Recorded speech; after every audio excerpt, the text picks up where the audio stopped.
So Dak or Kirk, Kirk or Dak? All right, simple question, bit of a complicated answer because I always love these. They're fun barroom hypotheticals. Who would you rather have? Oh, if you switch the teams, will it be better? Blah blah blah. And for this, and so my default when you're asking who you got, it's for 1 year. Right, so I feel like one drive, one game. Who you got for one game? That's a little bit too myopic, right? And also, to build your team around, I think it's a little bit too abstract. So generally what I'm talking about, who you got for 1 year, one season, everything's on the line. You got a team, you need a quarterback. Año. Who you got? Dak, Prescott, or Kirkua, Jerome, Ezekiel, Cousins. And I think it's close. I think that Dak and Kirk are a lot more alike than they are not similar, right? So on a given day, both can be top 5 to 7 quarterbacks. I mean, if they catch fire, if they get hot, if they're feeling it, they can absolutely win the day, right? I would say their defaults is somewhere in like a top 10, top 11, and both have a good and bad side.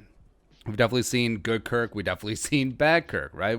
Unfortunately, we're seeing a lot more good Kirk than bad Kirk lately. And then there's good Dak. There is meh Dak, right? Dak is 26, due to make $31.409 million this year on the franchise tag, absent a long-term deal. Kirk is 31, averaging $33 million on his new deal with the 2-year extension. So Dak and Kirk are both in the same boat where you're hesitant to break the bank. Like if they're Patrick Mahomes, if they were Lamar Jackson, if they were Russell Wilson, it would be no brainer, pay them whatever, shut up and take my money, that whole thing. But Dak and Kirk are in the same strata of you're not sure if you want to pay premium for them long term. And I understand that. You do understand, will they ever get over the hump? Will they ever truly become an elite nail driver top 3 quarterback?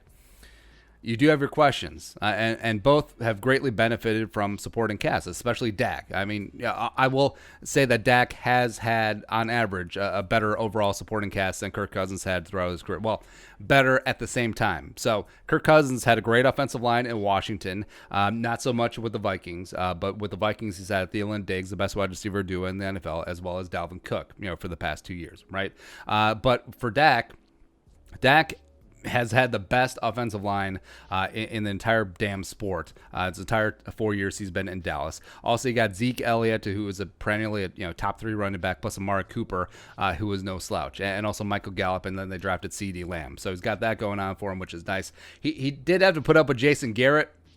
So, maybe that's a knock against him. Whereas Kirk has gotten to work with Gary Kubiak, Kevin Stefanski, Sean McVay, I think the 12-year-old boy was involved somewhere in there in Washington, as well as the Shanahan. So maybe that is a point to Dak, whatever. But getting into hard and fast numbers.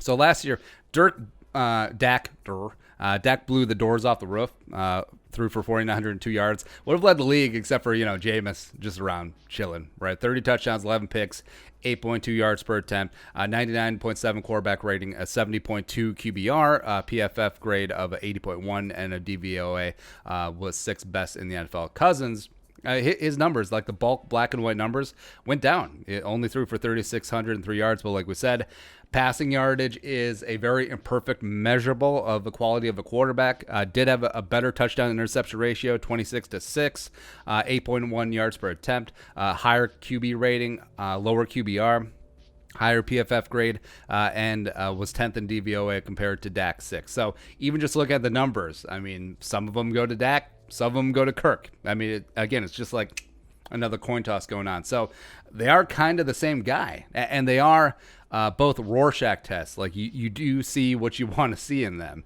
Like some see a true blue franchise quarterback that's absolutely worth the money. Some people see a stat box stuffing. I'm good at English. Stat box stuffing jabroni who are not worth the money, right? And also, both of them are right. Both of them are correct about both of Dakota Prescott as well as Kirkua Cousins. So if I had to pick one for a year, blank slate, default team, whatever, I would pick Kirk. And I say that with like an upward inflection of like, I pick Kirk. Yeah, and of course, I'm going to be biased here being a Minnesota Vikings fan, but I'll tell you why I made that decision. So it's hard to separate Dak from that great supporting cast. Again, best offensive line in the football for the last 4 years. Zeke is a top 3 running back. Amari is damn elite, probably a top 5 wide receiver, top 7 if we're being a little bit more critical. Gallup and Lamb are no slouches as well. So how much of it is Dak and how much of it is his environment? The typical, if you put Kirk on the Cowboys, does he do better or does he do worse? I would say he does better. Or he does just as good, right? So long term, obviously it's going to be Dak. He is 5 years younger, and I still think he hasn't quite hit his ceiling yet. But for 1 year, give me Kirk. Yeah, give me Kirk, Ezekiel, Jerome, Cousins, one time. So that's me. All right, so how about you? Dak or Kirk? Let us know in the comment section below. Subscribe for daily Vikings takes. You want to support the work, post on the Venmo. Plus give us a follow on social media as well. But until next time, Skol, production value.